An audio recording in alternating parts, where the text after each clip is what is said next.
Shalom Bapak Ibu Saudara yang terkasih, selamat datang di ibadah online GBI Restorasi Pondok Daud. Mari kita siapkan hati dan diri kita untuk beribadah, ikut berdoa, memuji dan menyembah Tuhan, serta mendengarkan firman Tuhan dan mencatat. Sebelum kita beribadah, mari kita lihat pengumuman untuk minggu ini. Ibadah doa pagi online via Zoom, setiap hari Senin sampai Jumat pukul 5 pagi. Doa pagi ini untuk seluruh cabang Rayon 2 Bandung.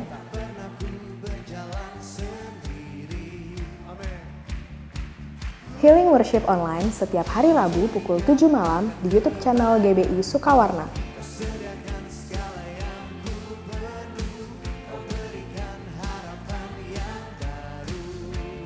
Ibadah Rumah Doa Online setiap hari Sabtu pukul 10 pagi di YouTube channel GBI Sukawarna.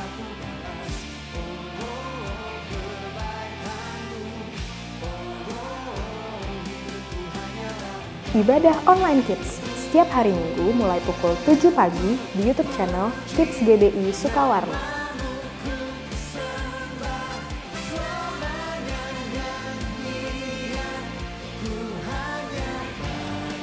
Ibadah online GBI Restorasi Pondok Daud setiap hari Minggu mulai pukul 7 pagi di YouTube channel GBI Restorasi Pondok Daud.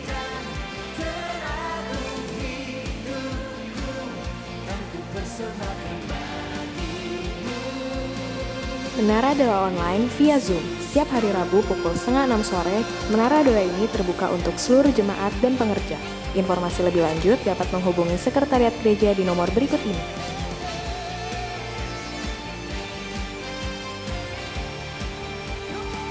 Bagi saudara yang rindu mendapatkan pelayanan doa, konseling, dan pelayanan lainnya, dapat menghubungi Sekretariat Gereja di nomor berikut ini.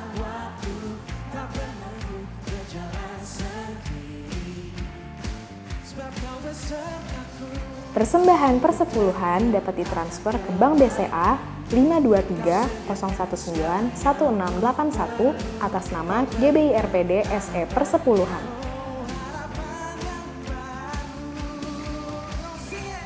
Persembahan diakonia dapat ditransfer ke Bank BCA 52301911664 atas nama GBI RPD SE Diakonia.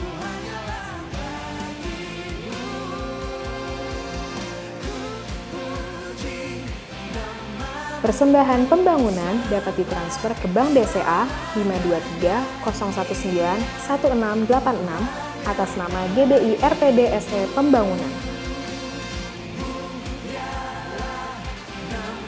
Bagi Bapak Ibu Saudara yang sudah memberikan persembahan, dapat mengirimkan bukti transfer beserta nama saudara melalui WhatsApp ke nomor berikut ini.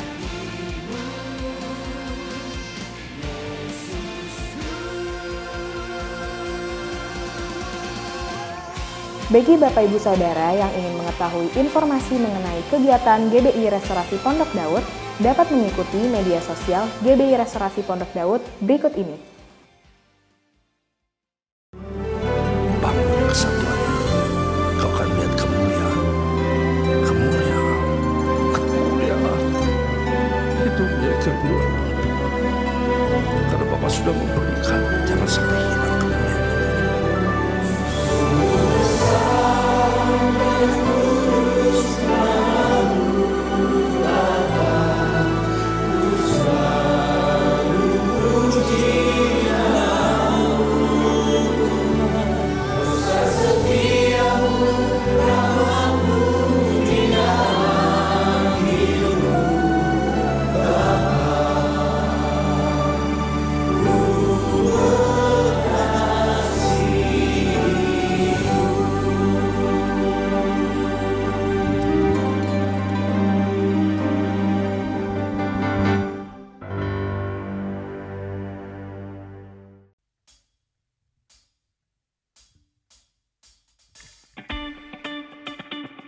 Haleluya.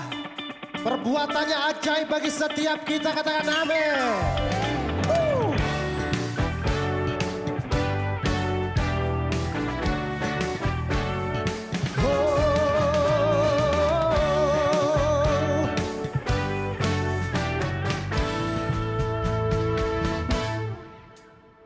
Yesus Tuhanku ajaib, heran perbuatannya. Tiada yang mustahil bagi Dia. Yesus Tuhanku ajaib. Yesus Tuhanku ajaib. Heran perbuatannya. Tiada yang mustahil bagi Dia. Yesus Tuhanku ajaib. Haleluya, haleluya. Mujizat yang diperbuatnya sungguh ajaib. Haleluya,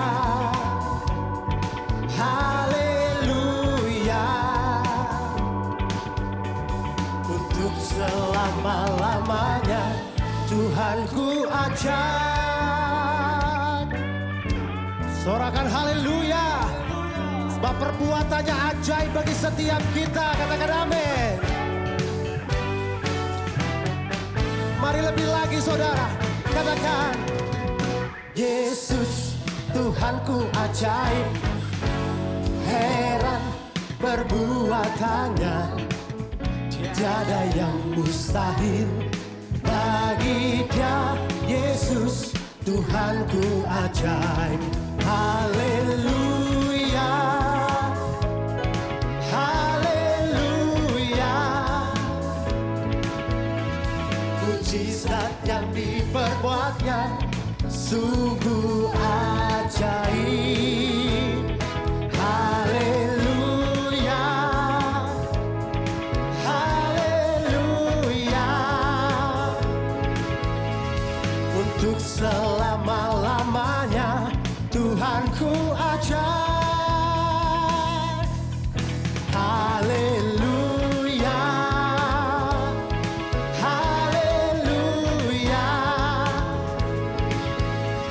Mujizat yang diperbuatnya sungguh ajaib. Haleluya, haleluya. Untuk selama-lamanya Tuhanku ajaib. Untuk selama-lamanya Tuhanku ajaib. Oh, untuk selama-lamanya Tuhanku ajaib. Haleluya, haleluya.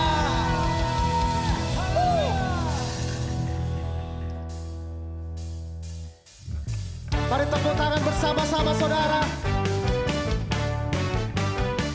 Mari terus percaya terhadap perbuatannya yang ajaib dalam hidup kita. Haleluya.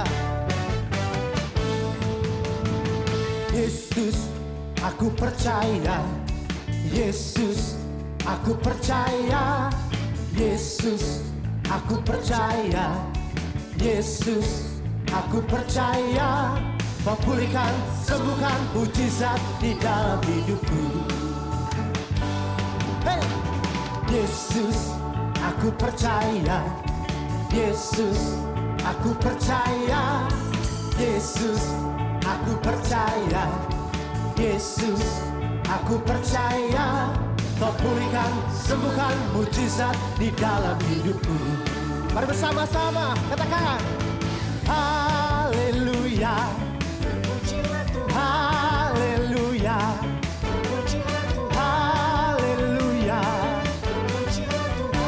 Oh, oh, haleluya, haleluya, haleluya. Terpujilah Tuhan. Mari lebih lagi saudara, sama-sama katakan Yesus, aku percaya. Yesus, aku percaya. Yesus, aku percaya. Yesus, aku percaya. Kau pulihkan, sembuhkan mujizat di dalam hidupku. Yesus, ku percaya. Come on. Yesus, aku percaya. Yesus, aku percaya. Yesus, aku percaya. Yesus, aku percaya. Kau pulihkan, sembuhkan, mujizat di dalam hidupku. Come on. Haleluya. Haleluya. Haleluya. Terpujilah Tuhan. Oh haleluya. Haleluya. Come on. Haleluya. Haleluya. Mari lebih lagi. Dimanapun kau berada, sama-sama katakan haleluya. Hey. Haleluya. Come on. Haleluya. Oh haleluya. Oh haleluya. Haleluya. Haleluya. Amin. Terpujilah Tuhan. Terpujilah Tuhan. Terpujilah Tuhan. Bersama-sama sorak-sorai bagi Allah kita. Haleluya.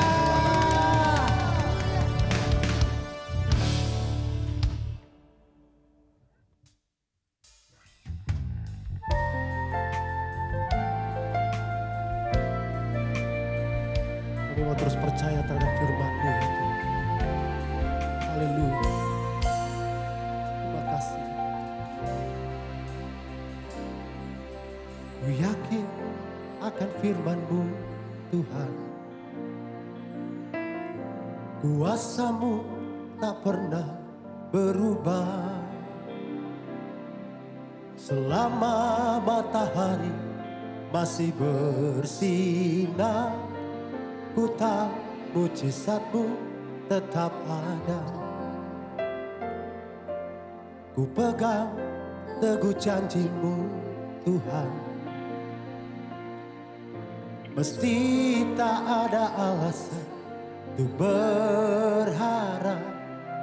Selama bumi ini masih berputar, ku tahu mujizat-Mu tetap ada. Yesus, Yesus, ku percaya mujizat ada di tempat ini. Ku disembuhkan, ku dipulihkan. Yesus, ku percaya. Mujizat-Mu ada bagi setiap kami yang terus berharap. Haleluya. Ku yakin akan firman-Mu, Tuhan. Kuasa-Mu tak pernah berubah. Selama matahari masih bersinar, ku tahu mujizat-Mu tetap ada. Ku pegang teguh janji-Mu, Tuhan. Meski tak ada alasan untuk berharap, selama bumi ini masih berputar, ku tahu mujizat-Mu tetap ada. Yesus, Yesus, ku percaya mujizat ada di tempat ini. Ku disembuhkan, ku dipulihkan. Yesus, ku percaya. Yesus, Yesus, ku percaya mujizat ada di tempat ini. Ku disembuhkan, ku dipulihkan. Yesus, ku percaya. Kami percaya Tuhan, mujizat-Mu terus ada bagi setiap kami. Haleluya. Yesus, Yesus, ku percaya mujizat ada di tempat ini. Ku disembuhkan, ku dipulihkan. Mari terus dengan iman saudara, sambil mengangkat tangan, katakan Yesus, Yesus, Yesus, ku percaya mujizat ada di tempat ini. Ku disembuhkan, ku dipulihkan. Yesus, ku percaya. Ku disembuhkan, ku dipulihkan.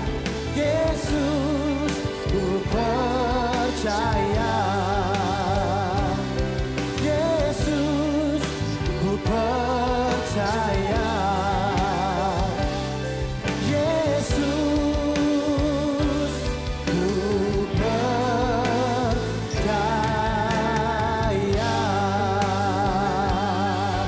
Haleluya.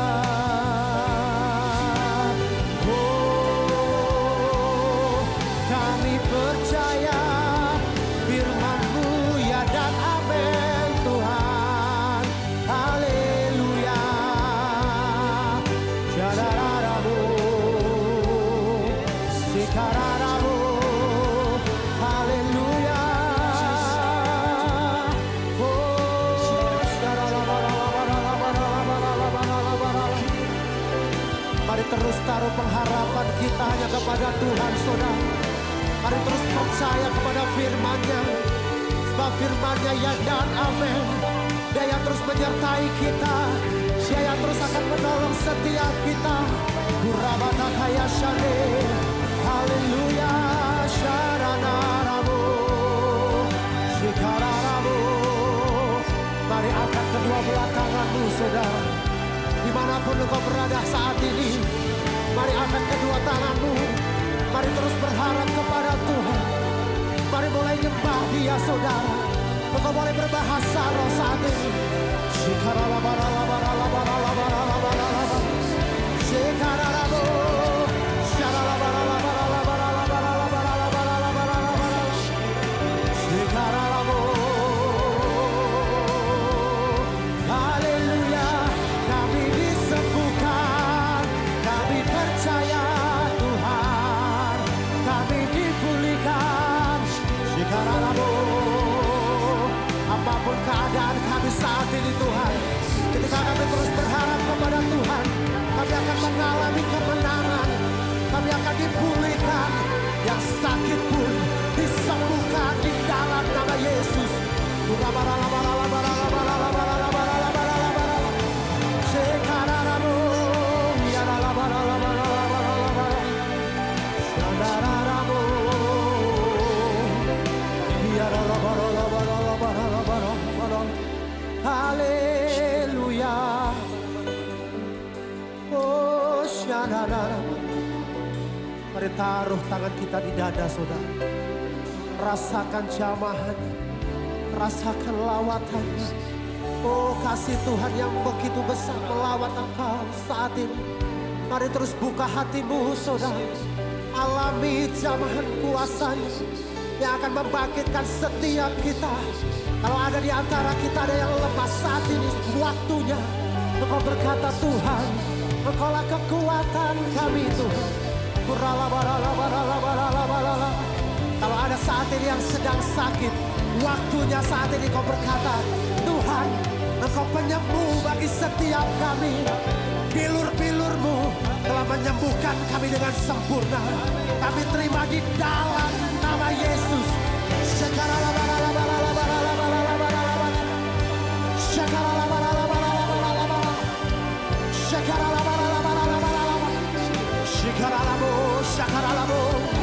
Haleluya.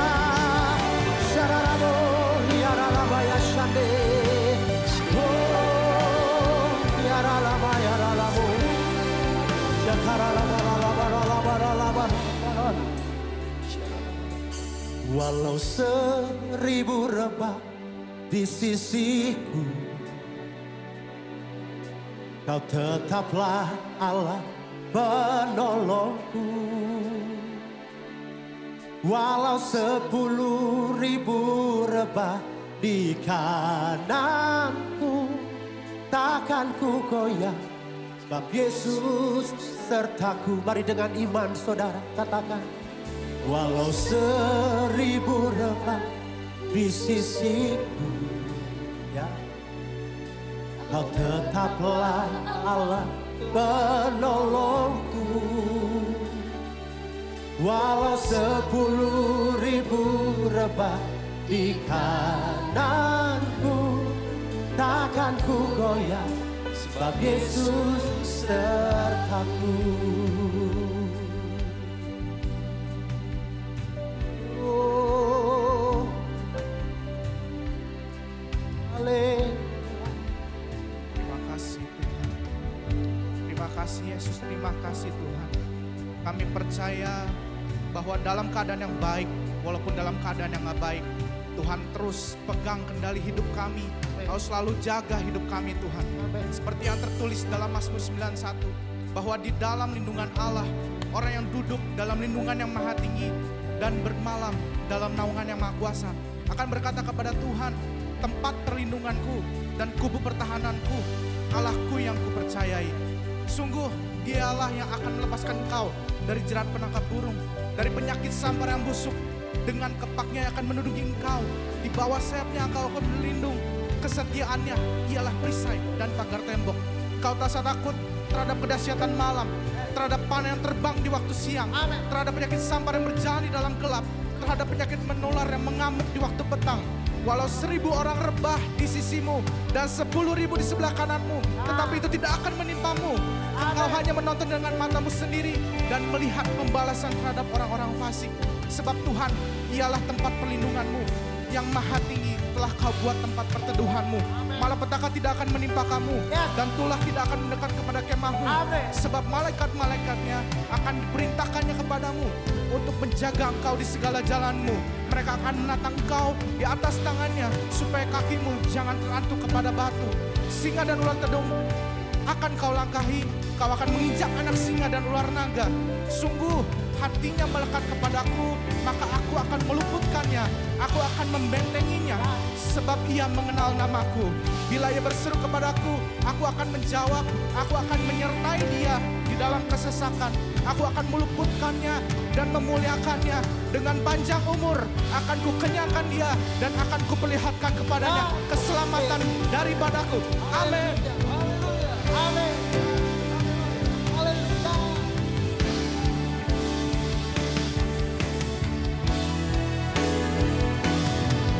Walau 1000 rebah di sisiku, Kau tetaplah Allah penolongku. Walau 10.000 rebah di kananku, takkan ku goyah, sebab Yesus sertaku. Oh, walau 1000 rebah di sisiku, Kau tetaplah Allah penolongku. Walau 10.000 rebah di kananku, takkan ku goyah, sebab Yesus sertaku. Takkan ku goyah, sebab Yesus sertaku. Takkan ku goyah, sebab Yesus sertaku. Haleluya, haleluya, haleluya, haleluya. Kami percaya Tuhan,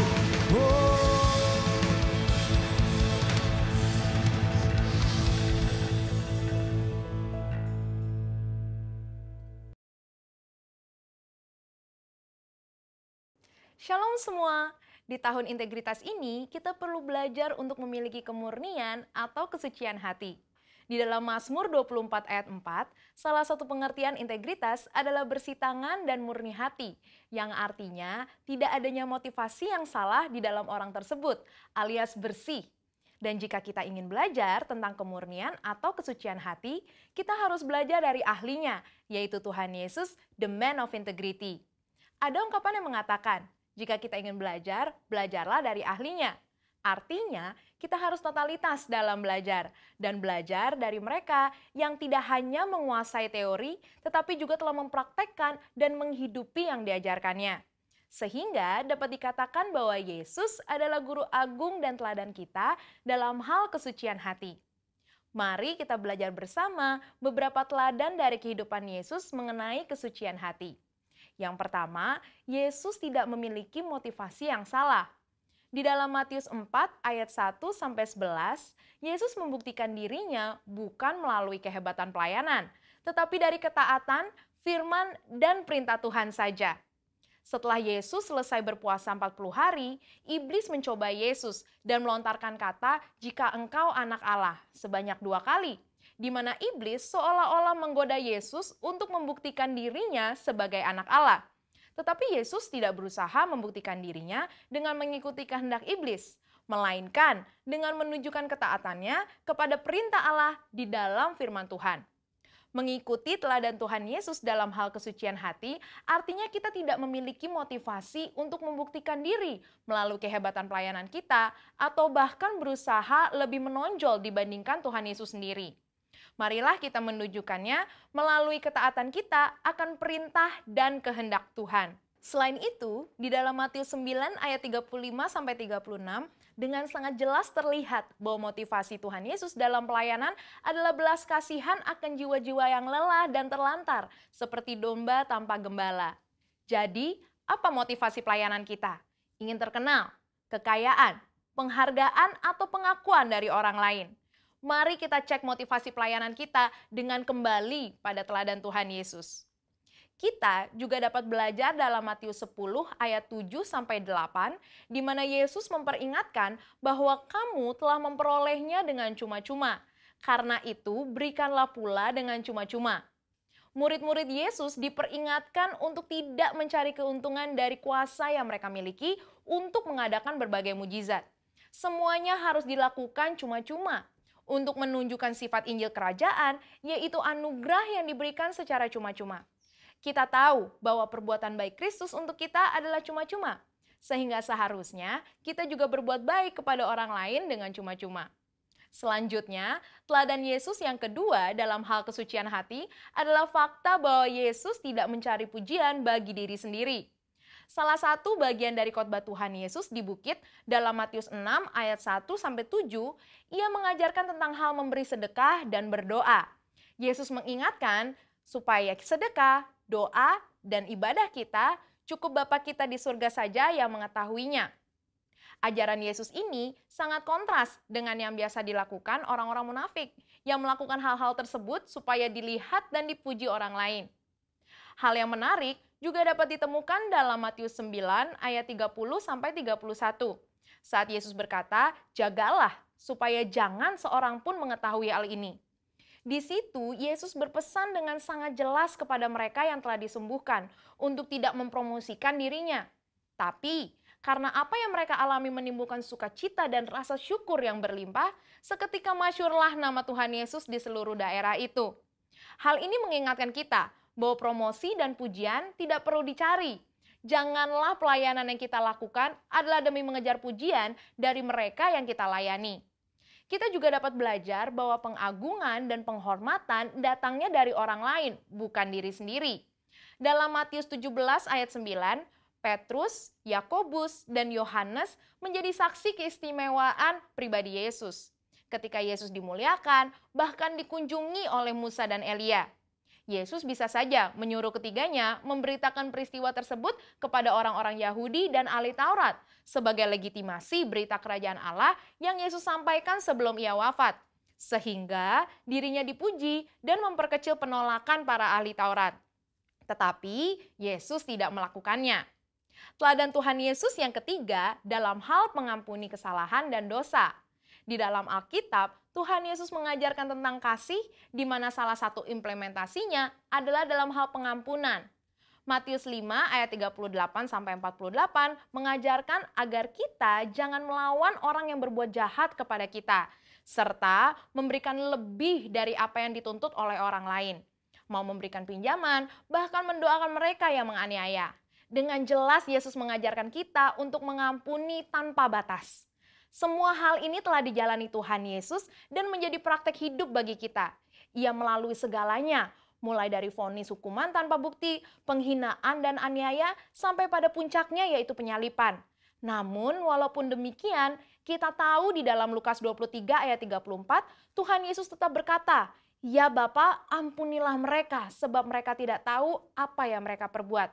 Mengampuni kesalahan orang-orang yang bersalah kepada kita akan membuat kita senantiasa memelihara kesucian hati. Dan di tahun 2021 ini, marilah kita ikuti teladan Tuhan Yesus sebagai the man of integrity dalam hal kemurnian atau kesucian hati, dengan memiliki motivasi yang benar, tidak mencari pujian bagi diri sendiri, dan mengampuni orang yang bersalah kepada kita. Saudara, untuk penjelasan lebih lengkapnya dari tim teologi kami, jangan lupa buka link yang ada di atas atau scan QR Code yang tersedia. Salam integritas. Tuhan Yesus memberkati. Maranatha.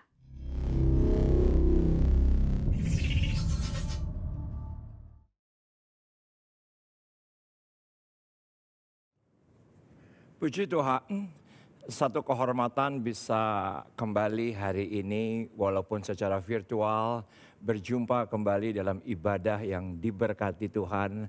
Hari ini pasti luar biasa. Satu kehormatan dari Tuhan, saya bisa berjumpa kembali dengan keluarga besar Rayon 2 Bandung. Yang saya tahu bahwa ibadah online ini tidak hanya untuk Bandung, tapi banyak kota di Indonesia di bawah naungan keluarga besar Rayon 2. Kita akan membahas satu kata yang mengiang dalam hati saya di hari terakhir, yaitu kata akhlak. Akhlak sinonim dengan watak. Akhlak sinonim dengan tingkah laku. Akhlak sinonim dengan peringai. Watak sinonim. Nah, akhlak sendiri atau etika sinonimnya itu adalah bagian daripada budi pekerti. Jarang dibahas, tetapi satu kehormatan dari Tuhan, Tuhan tunjukkan ayat-ayatnya dan kita akan diberkati luar biasa. Sebentar kita akan berdoa. Bapak, terima kasih untuk keluarga besar Rayon 2 yang mana Tuhan nyata melindungi, nyata memproteksi, nyata memberkati. Dan hari ini dengan berkat yang datang daripada Tuhan, yang mana rahmat-Nya selalu baru setiap hari, kami datang beribadah dengan kehausan, dengan kerinduan akan Engkau lebih dibandingkan hari-hari yang lalu. Kami akan belajar mengenai revolusi akhlak yang kami tahu Tuhan sendiri yang merevolusi diri kami di tahun integritas ini, yaitu akhlak kami. Kami siap belajar akan Engkau yang adalah firman. Sama-sama yang siap, kita katakan amin. Hari ini kita akan belajar dari the man of integrity. Dan tema kita sangat kuat, yaitu adalah revolusi akhlak. Apa itu revolusi? Yaitu adalah perubahan mendasar sosial ketatanegaraan. Tentunya Yesus datang 2000 tahun yang lalu bukan hanya, agenda utamanya adalah menyelamatkan dunia ini bagi orang yang percaya. Tetapi ada sesuatu yang tersembunyi, yang tidak pernah diangkat, justru penting. Ternyata Yesus adalah seorang pribadi, the man of integrity, yang memiliki akhlak. Akhlak adalah bagian daripada budi pekerti. Akhlak adalah bagian dari budi pekerti yang mana sinonim dengan tingkah laku, dengan etika, dengan perangai, dan juga watak. Yang semua kita tahu bahwa ini adalah sesuatu yang harus dibangun. Yang mana di hari terakhir ini menjadi hilang, terdegradasi oleh modernisme, zaman ini, digitalisasi, dan juga sedemikian canggihnya manusia sehingga rasanya kita harus kembali kepada unsur ketimuran kita. Yang mungkin untuk sebagian orang terlalu kolot. Yang mungkin untuk sebagian orang itu terlalu ketinggalan zaman. Tapi kita kembali belajar kepada Yesus sendiri, Tuhan kita. Dari Matius pasal yang ke-28, ya benar konteksnya adalah kebangkitan Yesus. Tetapi ada sesuatu yang tersembunyi dan jarang dibahas. Bagaimana Yesus punya akhlak yang tinggi, etika yang mulia. Dan kita akan lihat dari ayat yang ke-7 dan ayat yang ke-8. Ketika itu pada hari Sabat para muridnya menemukan kubur kosong, malaikat datang dan berkata, pergilah ke Galilea. Mereka dengan ketaatan, mereka tinggalkan kubur itu untuk menuju apa yang Tuhan atau malaikat Tuhan perintahkan kepada mereka. Nah, Matius 28 ayat 7, dan segera pergi dan katakan kepada murid-muridnya bahwa ia telah bangkit dari antara orang-orang mati. Ia mendahului kamu ke Galilea, di sana kamu akan melihat dia, sesungguhnya aku telah mengatakannya kepadamu. Perhatikan, mereka segera pergi dari kubur itu dengan takut, dengan respek, dengan kagum, dengan hormat. Dengan sukacita yang besar dan berlari-lari cepat untuk memberitahukannya kepada murid-murid Yesus yang lain. Dan perhatikan, tiba-tiba Yesus berjumpa dengan mereka dan berkata, salam bagimu. El Hail dalam Alkitab bahasa Inggris. Mereka mendekatinya dan memeluk kakinya serta menyembahnya. Ini menurut saya sebuah budi pekerti yang agung. Kenapa? Karena Yesus sang pencipta memberikan salam kepada yang dicipta. Yang maaf di hari terakhir menjadi tergerus. Orang sekarang untuk memberi salam tergantung siapa dia. Dan siapa yang akan diberi salam. Apakah dia lebih bodoh, lebih miskin, jabatannya lebih rendah. Dan itu yang menentukan orang memberikan penghormatan di hari terakhir. Kita belajar kerendahan hati Yesus luar biasa. Dia sang pencipta, dia pemilik langit dan bumi. Tapi ketika dia menemui murid-muridnya, dia yang terlebih dahulu memberikan salam itu. Akhlak dan etika adalah tingkah laku seseorang untuk melakukan sesuatu perbuatan yang baik dan benar. Dan itulah Yesus. Dan Yesus ajarkan itu kepada murid-muridnya. Kita lihat sebentar. Matius pasal yang ke-10. Matius pasal yang ke-10, ketika itu 12 rasul diutus dengan kuasa. Lakukan mukjizat, tanda-tanda heran dengan kuasa. Tapi ternyata yang diberikan Yesus kepada mereka bukan hanya kuasa. Tapi juga pesan the kingdom attitude, pesan the kingdom behavior. Dia berkata, apabila kamu masuk ke dalam kota, masuk dalam desa, carilah di situ seorang yang layak dan tinggallah padanya sampai kamu berangkat. Apabila kamu masuk rumah, berilah salam kepada mereka. Alkitab berbahasa Inggris menggunakan kata salut. Apa itu salut? Memberikan penghormatan, memberikan respect. Karena Yesus adalah the man of integrity. Dia tahu persis bahwa ini tidak boleh hilang tergerus oleh apapun. Mungkin ada di antara Anda pengajaran ini terlalu kolot, udah gak ketinggalan zaman. Justru menurut saya kita harus kembali kepada etika kerajaan sorga, kepada behavior kerajaan sorga, kepada budi pekerti kerajaan sorga, agar Tuhan dipermuliakan lebih daripada sebelumnya. Jika mereka layak menerimanya, salammu itu turun ke atasnya. Jika ia tidak, salammu itu akan kembali kepadamu. Kenapa? Karena di sana ada standar, bukan saja kehidupan. Tetapi kita lihat di situ juga adalah sesuatu yang harus dibangun. Karena talenta, karisma, potensi terpancar bersinar untuk kemuliaannya oleh karena etika atau akhlak yang dibangun. MRS di sini Muhammad Riza Solihin. Tolong diperhatikan, MRS di sini Muhammad Riza Solihin. Walaupun seperti mirip-mirip begitu tenanaon.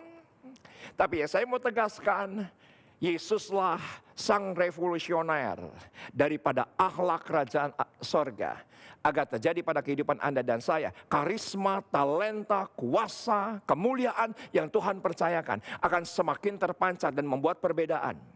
Ketika Anda tahu sopan santun. Ketika kita bangun etika itu. Dan dibangun sedemikian rupa dalam keluarga, dibangun sedemikian rupa di dalam komunitas, bahkan juga gereja. Saya nggak pernah lupa kejadian yang tiba-tiba ketika itu almarhum mentor gembala Pendeta Suwito Nyoto Raharjo, yang mana beliau punya kebiasaan sebelum ibadah di Sawangan, beliau selalu duduk di selasar di lobi gereja menyambut jemaat walaupun beliau dalam keadaan duduk. Yang tua berkata, "Shalom, selamat pagi, selamat siang." Tapi saya tidak pernah bisa lupa. Ada segerombolan anak muda yang dengan ketua youth-nya so asik, so sibuk. Dan itu Om Nyo dilewatin begitu saya tidak pernah bisa lupa. Sebuah pelajaran yang luar biasa. Tiba-tiba Om Nyo teriak. Dan berkata, "Lu tahu sopan santun. Masa kelihatan kok orangnya? Kelihatan orangnya begitu aja lewat. Atau gampang bilang selamat pagi kek, shalom kek, punten kek." Itu harus dibangun di tengah-tengah keluarga. Dan saya tahu persis itu lahir dari mana? Dari keluarga. Dan Om Nyo di gereja ini mengajarkan seperti demikian hal yang kecil. Yang sepertinya bukan rohani tetapi sangat dalam kebenarannya. Karena kalau kita melihat pemberitahuan ketika itu Yesus lahir, Alkitab dengan jelas berkata, bahwa ketika malaikat di bulan yang ke-6 menemui perawan Maria di Nazaret, Nezer, sang tunas, dalam bahasa Ibrani dan arti Ibraninya, Gabriel diutus Tuhan sebagai malaikat sorgawi, sebagai makhluk sorgawi. Datang kepada seorang tunangan, seorang perawan yang sudah bertunangan dengan seorang yang bernama Yusuf. Lukas 1 ayat 27. Dan keluarga Daud, nama perawan itu Maria. Dan apa yang terjadi? Ketika malaikat itu masuk ke rumah Maria, ia berkata, "Salam hai engkau yang dikaruniai Tuhan menyertai engkau." Maria terkejut dengan perkataan itu. Lalu bertanya dalam artinya, apakah arti salam itu? Dalam Alkitab berbahasa Inggris, salam di sini menggunakan kata salut. Sebuah penghormatan. Tuhan sendiri sang pencipta begitu menghormati Anda dan saya. Nggak peduli siapa Anda, orang berdosa dan paling berdosa sekalipun. Salut. Salam bagimu. Yang bukan apa-apa dan bukan siapa-siapa, menundukkan sebuah kerendahan hati. Dan ketika malaikat itu berkata bahwa di dalam rahimmu ada Immanuel. Dan dia berkata, "Mana bisa? Saya belum bersuami." Dan malaikat menegaskan sebuah peneguhan. Tidak ada yang mustahil bagi Allah. Elizabeth mandul. Sedang mengandung. Dan Alkitab dengan jelas berkata pada perikop yang sama. Pada bab yang sama. Saudaraku, Maria mendatangi Elizabeth. Dan berkata salam. Dan Elizabeth berkata, ketika engkau berkata salam. Ada sesuatu yang melonjak dan melompat dari rahimku. Saudaraku, budi pekerti bukan saja mengenai etika kehidupan sehari-hari, bukan. Tapi juga kehidupan moral. Kehidupan moral. Bagaimana kehidupan moral seseorang, kehidupan rohani seseorang, itu ditentukan menurut saya salah satunya dengan budi pekerti. Dan budi pekerti ini bagian daripada akhlak, bagian daripada etika, dan ini juga adalah bagian daripada integritas kita di hadapan Tuhan dan di hadapan manusia. Dan Yesus adalah, Lukas 2, semakin dikasih Allah dan semakin dikasih manusia. Bukan hanya integritasnya dalam perkataan, dalam perbuatan selaras, tetapi ternyata memiliki budi pekerti. Yang menarik, seseorang pernah bercerita kepada saya yang baru pulang dari liburan Jepang.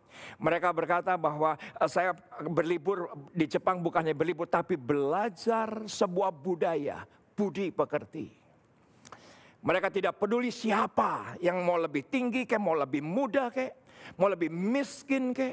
Tapi di mana-mana penghormatan demi penghormatan terjadi. Dan ternyata di Jepang, sekolah dasar yang diajari bukan matematik, bukan bahasa, bukan ilmu-ilmu yang tinggi. Ternyata anak kelas 1, anak kelas 2 daripada sekolah Jepang, mereka nggak tahu 1 tambah 1 sama dengan 2. Tapi yang mereka tahu adalah akhlak, yang mereka tahu adalah budi pekerti, yang mereka tahu adalah perilaku yang benar.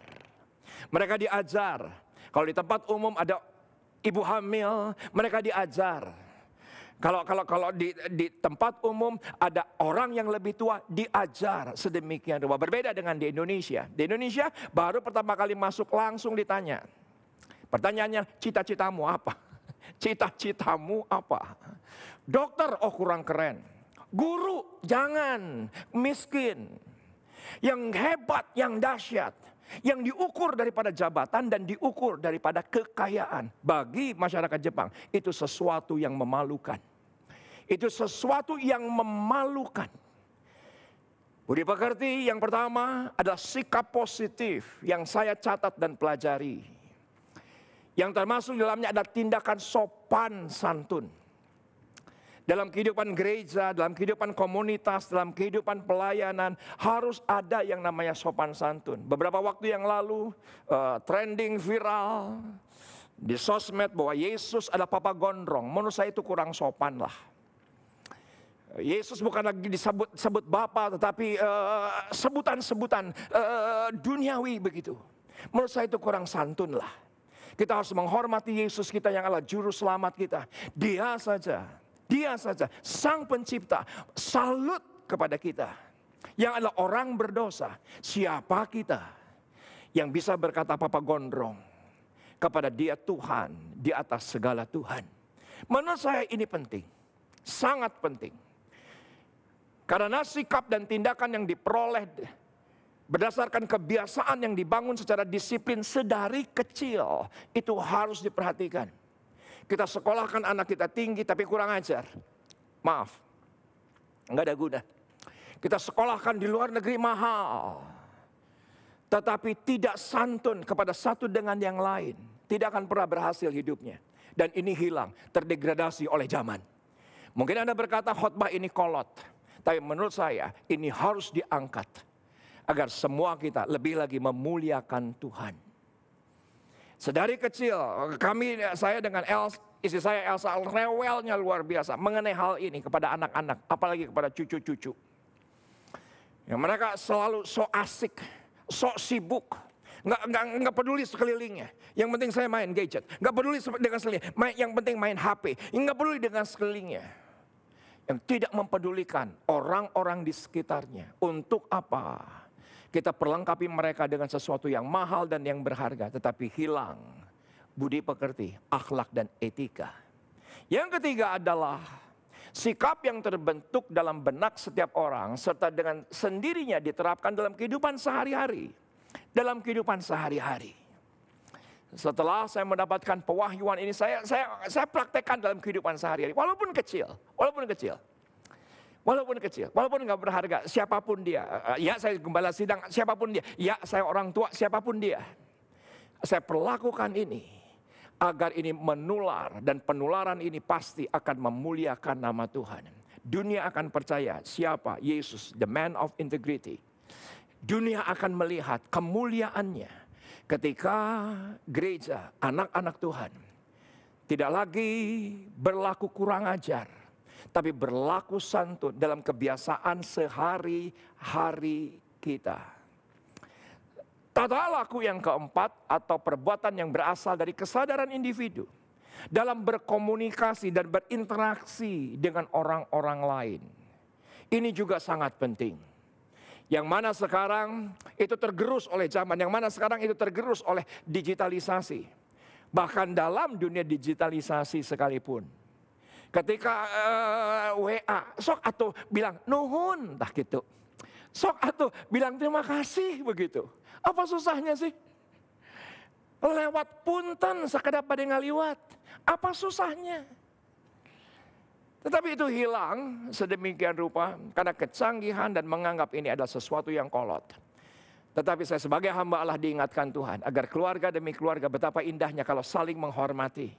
Saling menghormati, saling menghargai.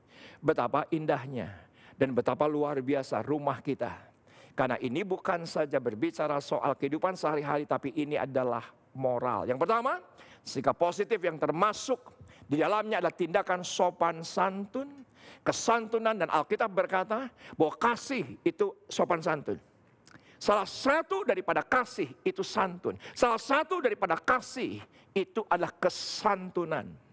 Dan ketika kesantunan dibawa ke gereja, kesantunan dibawa ke masyarakat, pasti dampaknya dahsyat. Pasti dahsyat. Sikap dan tindakan yang kedua diperoleh berdasarkan kebiasaan yang dilakukan sedari kecil. Dari institusi yang terkecil yaitu keluarga.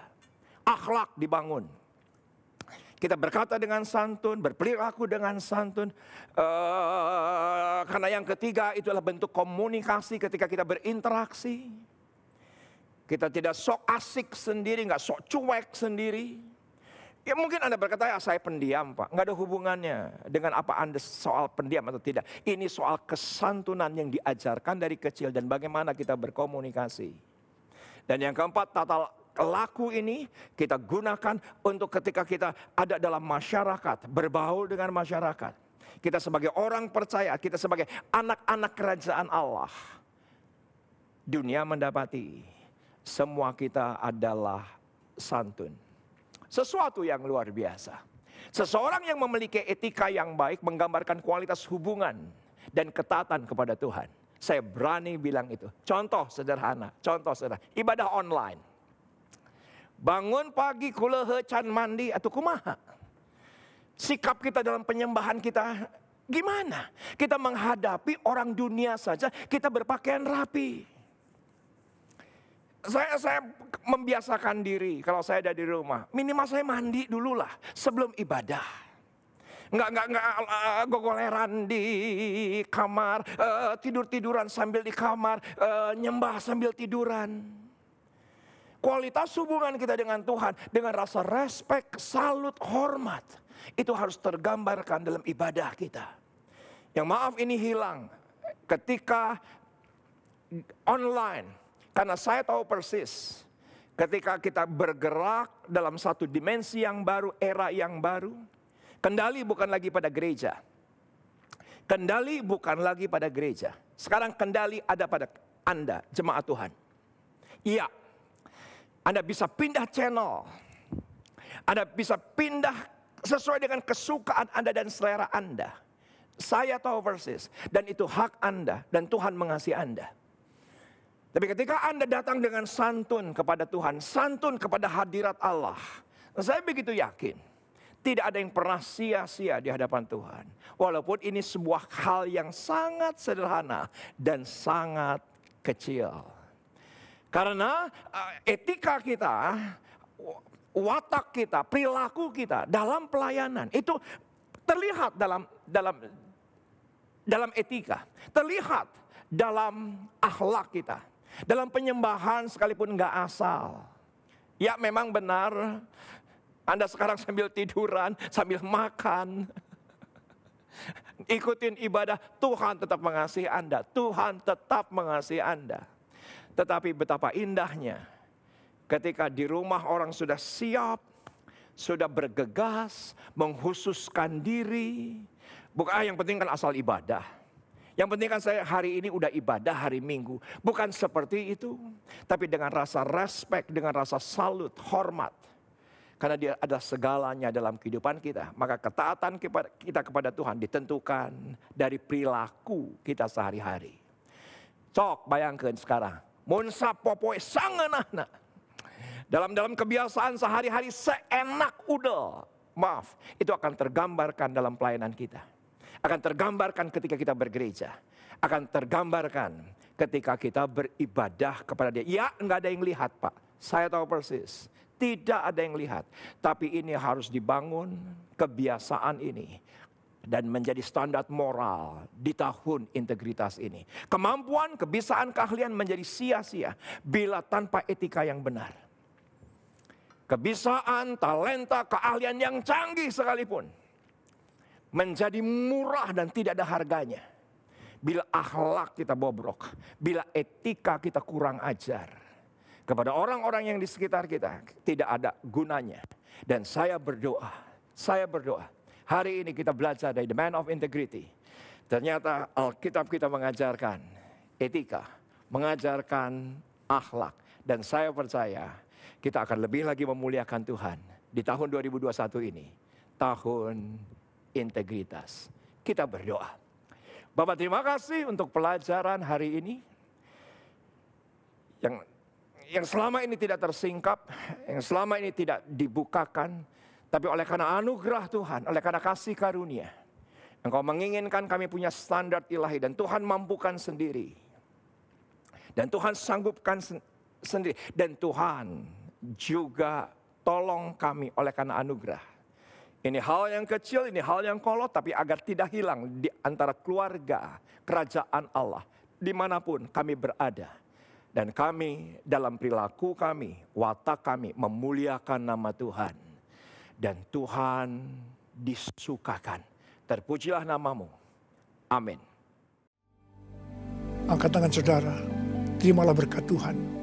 Kasih karunia yang berlimpah-limpah daripada Allah Bapa dalam anak yang tunggal Yesus Kristus. Persekutuan yang manis dengan Roh Kudus menyertai saudara sekalian mulai hari ini.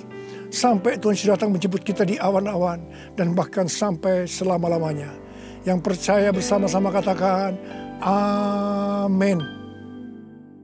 Demikian ibadah online minggu ini. Selamat hari Minggu, Tuhan Yesus memberkati. Salam RPD.